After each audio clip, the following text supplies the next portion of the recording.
Hey, y'all, we have much to talk about today, so we are doing a special presentation for Geek Freaks Joystick Show. Challenge accepted, basically the entire network of shows that you guys love.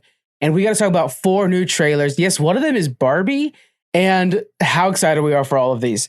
How you doing, Thomas? I'm doing great, man. I'm so pumped because these trailers, wow, we have a lot to look forward to. I'm stoked. Yeah. So let's start off with the newest one today. We had Spider-Man Across the Spider-Verse. I mean, I already knew I was going to watch this thing, but now I think we're getting a little bit more of the vibe, the detail. Miguel is definitely going to be an antagonist in this, right? Yeah, he's coming after Miles in this one, and I didn't expect it. Like, we get to see more of Spot, and I don't know who's playing Spot or who's voicing Spot, but man, it sounds so like familiar. Yeah. And I don't know, what a cool villain, but then also to see, like, I feel like Miguel is going to become a friend at the end, but the way he's chasing down Miles and then the whole Spider-Verse is chasing after Miles is epic. It looks really cool. I think my prediction for Miguel is that I think he's been at it for too long, much like we saw with Peter Parker in the last one. But Miguel, the way he's been at it too long is he's become jaded and dark and singular in his mind in his thoughts. And I think with this movie, we're going to have him kind of learn what the meaning of being Spider-Man is again through Miles Morales and go forward. The moments where they're talking about Uncle Ben and how, like, without that, kind of reminds me of, like, look, we have to go through the trauma or else we won't be Spider-Man for a lot of these Spider-Man. And that was, man, that's impactful. That's something that's amazing. Yeah, it's interesting because you see the realization on Miles' face, like, oh my God, yeah, like being Spider-Man might involve loss. And even though his Spider-Man has died in the first movie, I wonder if they're going to follow what happened in the PS5 game, which was Miles' dad passes away. And I'm like, not ready for that. I think that's going to wreck me, but I think they could go that route. I hope not, because, man, that couple are so cute. They're like doing the health teacher evaluation or whatever it is. The way, like, he's like, oh my God, you got to be in Spanish. Oh my God. Which right away, his mom's jumping him. Yeah, such a classic line. I just love that.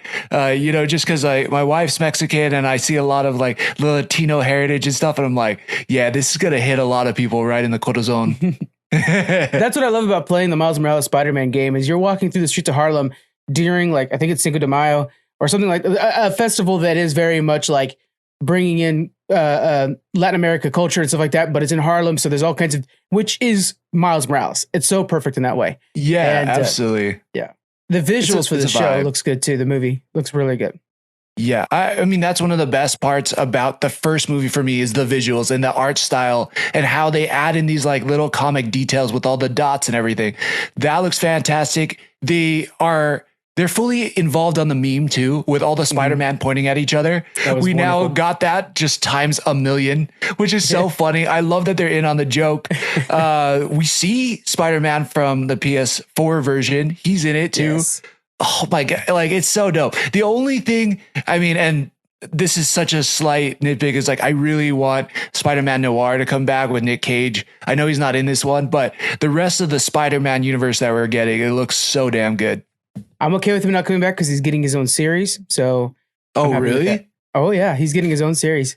He's getting his own series, and I want to say it's live action. Oh shit! Yeah, nice. So I'm okay with that. They're gonna do like I think it's Showtime or something like that. Somebody's doing it. It's a pretty big name, so it'll be. It will be a Showtime. Yeah, Nick Cage is in his what is it? Renaissance. There it is. That's the word. I gotta watch that. I'm waiting for you to challenge me on it because I love the damn meme. I just gotta watch that damn. Oh my God! Movie of his with Pedro. Unbearable Weight of Massive Talent is phenomenal. Yeah, we'll get that on the show for sure. All right. So, anything else we want to mention about Spider-Man Across the Spider-Verse before we move forward? So this is only part 1. So we know that this is probably going to leave off on a cliffhanger.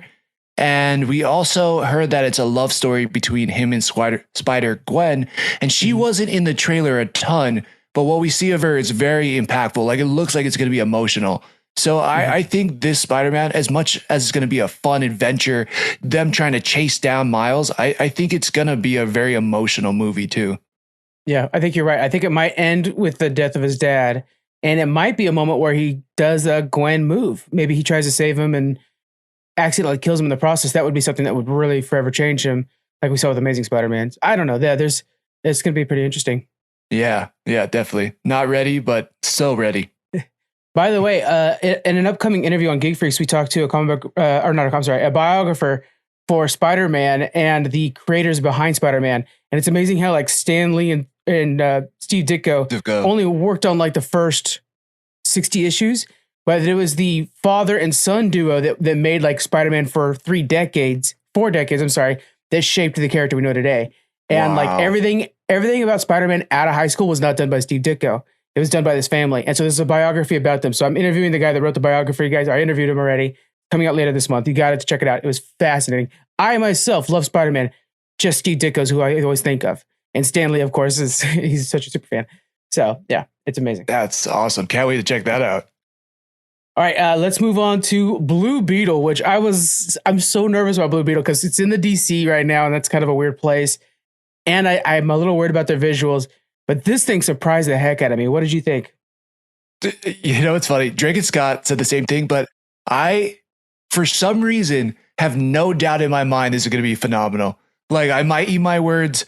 But I like Shazam too. If you haven't seen it, you should watch it. It's a fun family movie. But Blue Beetle, getting all crossed up here. Blue Beetle looks phenomenal. The song choice looks great. Zolo looks great. He looks like a perfect like role in this. George Lopez, hilarious with his long beard and ponytail. I was so happy when I saw him. I was like, I forgot he's in this. Yeah, he looks fantastic. It looks hilarious. Like, I'm not even always the biggest George Lopez fan, but this guy looks incredible. The suit looks ridiculous. Like, my top tier number one DC hero is Green Lantern, but right underneath it would probably have to be Blue Beetle. It's like such a cool character. I know this isn't the original Blue Beetle, but still, man, does it all look so freaking good. I'm so pumped for this movie. I do like how when he's transitioning into Blue Beetle for the first time, it almost looks like it's a curse happening to him, which is how the character kind of works. And personally, I'm excited to learn about a character that I don't know a lot about. Blue Beetle, I know a lot. The parts of Blue Beetle I know are because of him and Booster Gold. And so him by himself, that's going to be something new for me. And right away, they're invoking like Iron Man imagery when he's flying to space. There's a lot of kind of like older superhero movies they're trying to invoke. Some 90s superhero movies like Steel, if you guys remember those, which were like family first, then somebody becomes a hero in this family.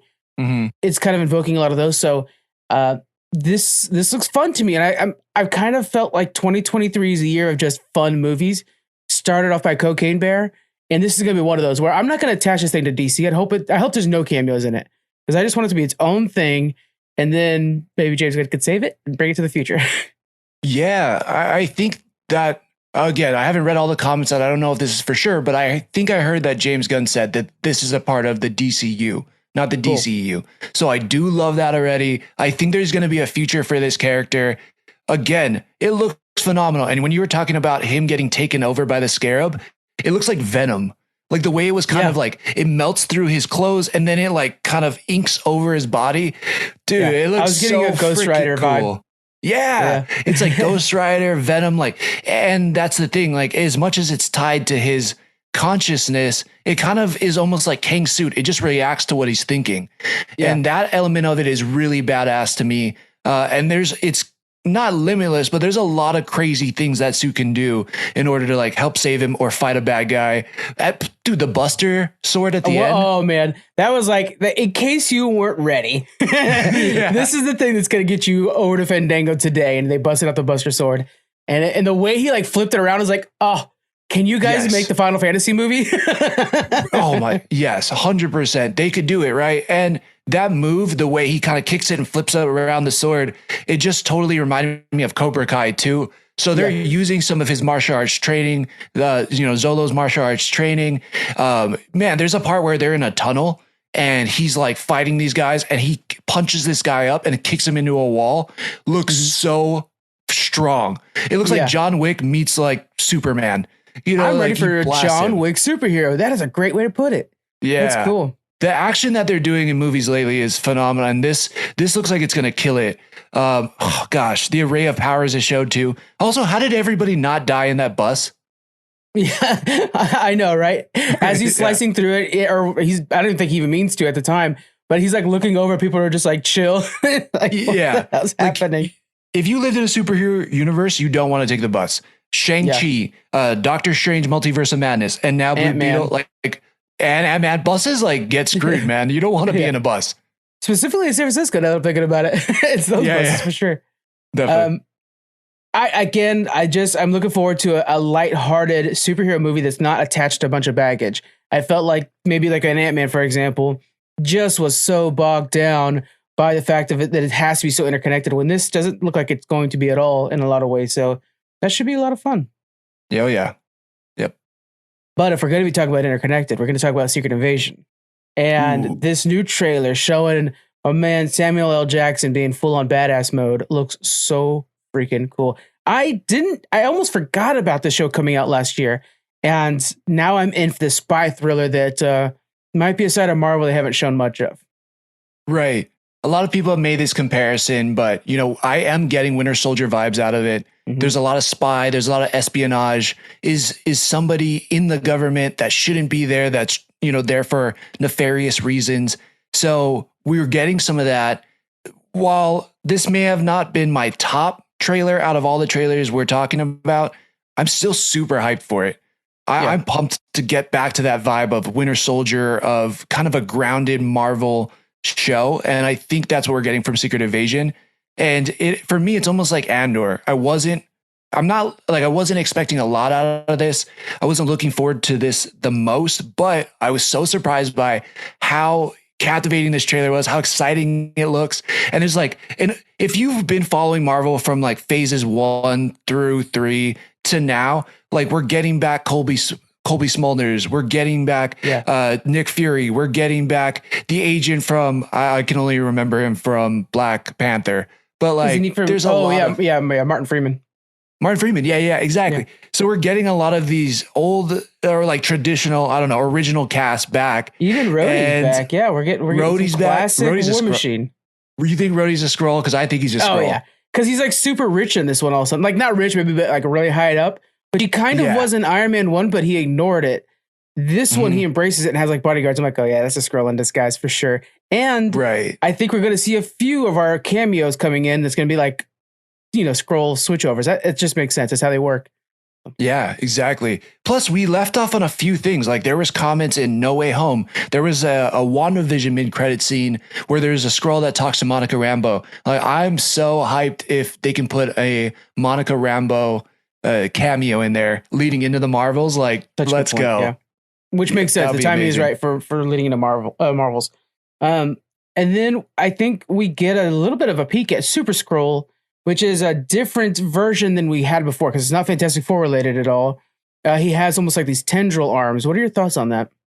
Yeah, absolutely. So people have found a few different things that are in this trailer. One, there is a DOD, or is it? Yeah, Department of Damage Control. And we've seen them in S.H.I.E.L.D. We've seen them in Spider-Man. They're basically like this unit that Tony Stark put together to kind of clean up messes that superheroes make. And on the box in the trailer, there's something that says CUL.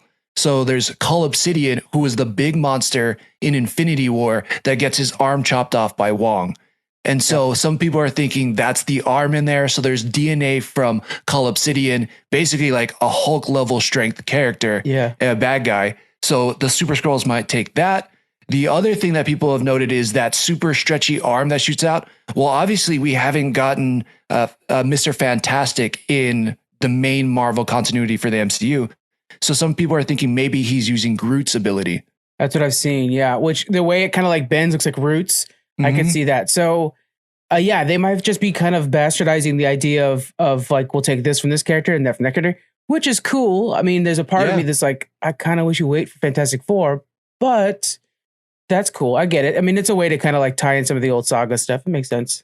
Absolutely. Yeah. The other thing too is like the whole Secret Invasion thing in the comics was such a massive event, and it was which hero, like we got some of that governmental stuff too, you know, with Skrulls invading, but it was which hero is a Skrull, right? And like the whole thing was kind of centered around Tony Stark and then Spider-Woman. Well, we both don't have those characters in the MCU.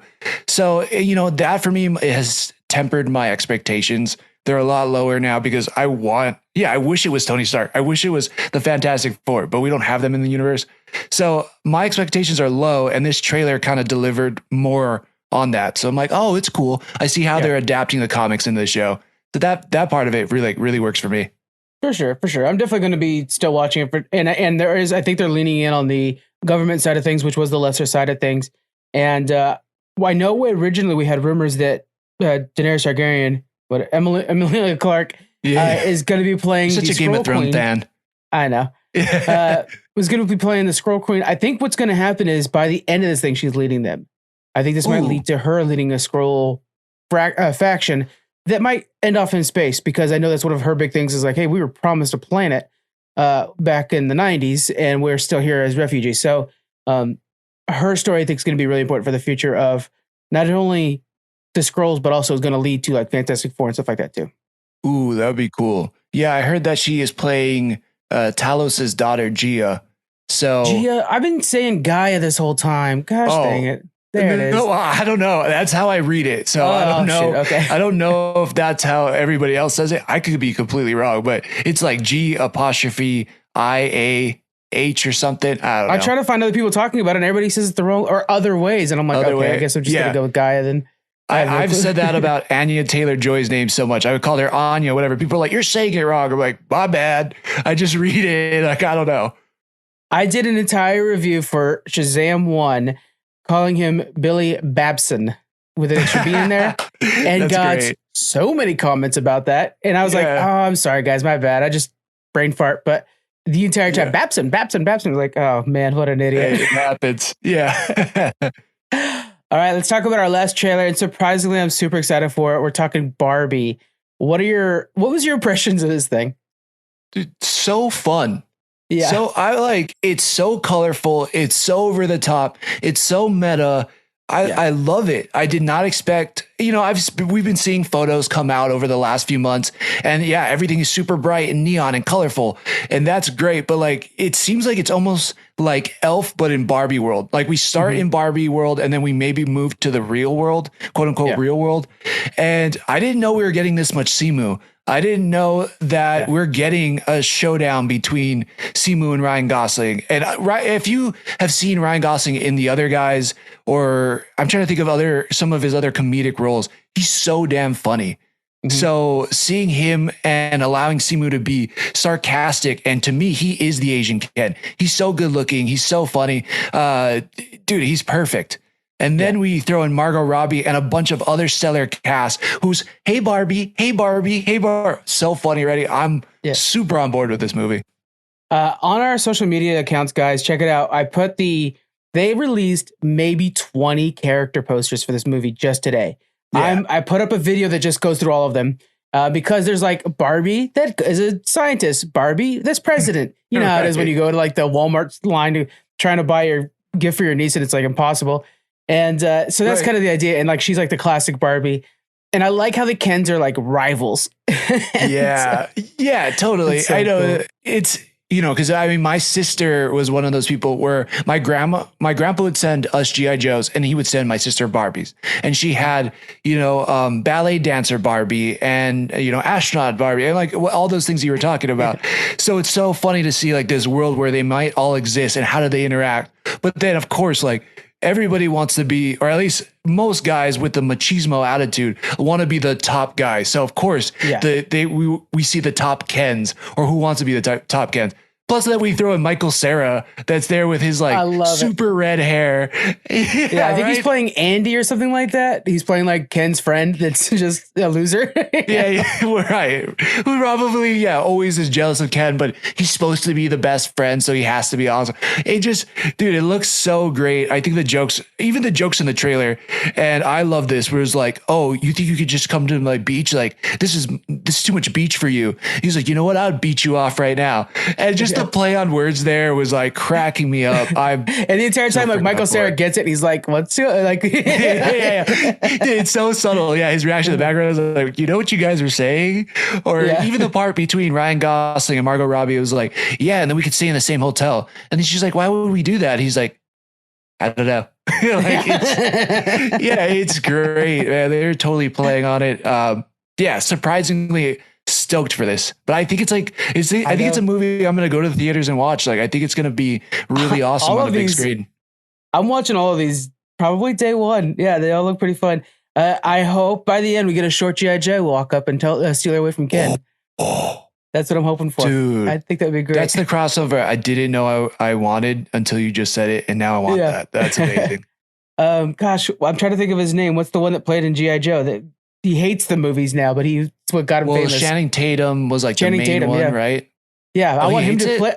Yeah, he hates him because he was like those movies suck, and they're not great. They are bad. I mean, I watched them like crazy when I was younger, but I would love for him to show up as like, hey, what's up, Barbie? But he's just like a little bit shorter than her. That would be great.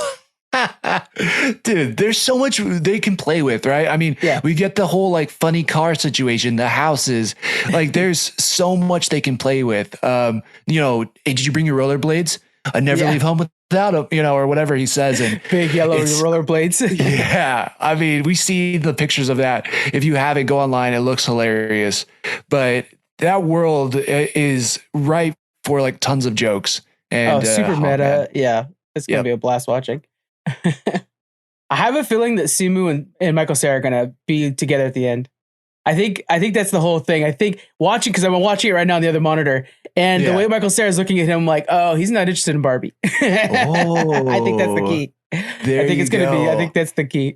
Oh, that's awesome. Okay, cool. Well, I welcome whatever they bring in this movie because the trailer, it took so again. This might be. I would say this is the most like whimsical and like just outright fun trailer. Like Blue Beetle, I think was my most hyped trailer. I'm so on board with that. Secret Invasion has got me the most intrigued. And then what was the last one? We had Spider-Man. And Spider-Man. So Spider-Man, I'm just like on board with it because I loved what they did in the first one. So across the board, I think each one of these movies is delivering something different. And I'm excited for them in their individual different ways. Like it's so freaking, what a time, man. I'm so pumped.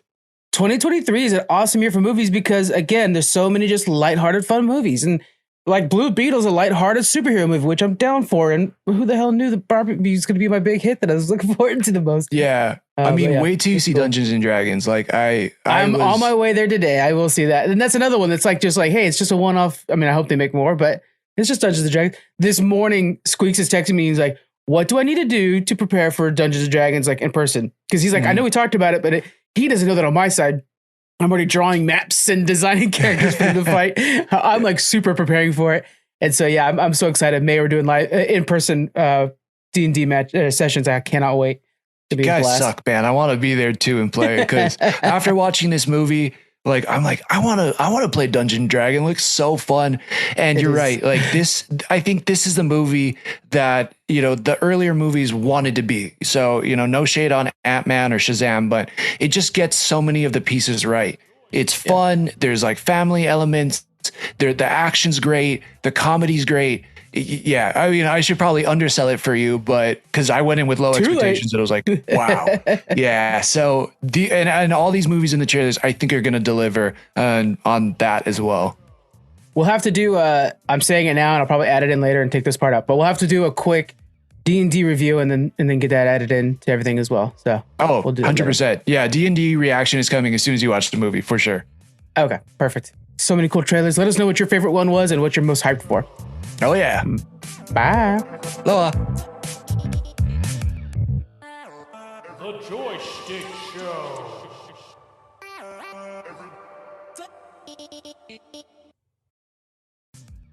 If you've enjoyed what you've been listening to, we'd really appreciate a follow, subscribe, and a review. Just how we like chatting with our friends, please share this with yours. Feel free to join the squad and follow us at JoyStickShow Joystick Show on Twitter and Instagram, or anywhere you listen to podcasts. And if you feel like submitting topics or questions to be discussed on future episodes, you can email us at joystick.show@gmail.com. As always, thank you, peace out, and make it a great rest of your week.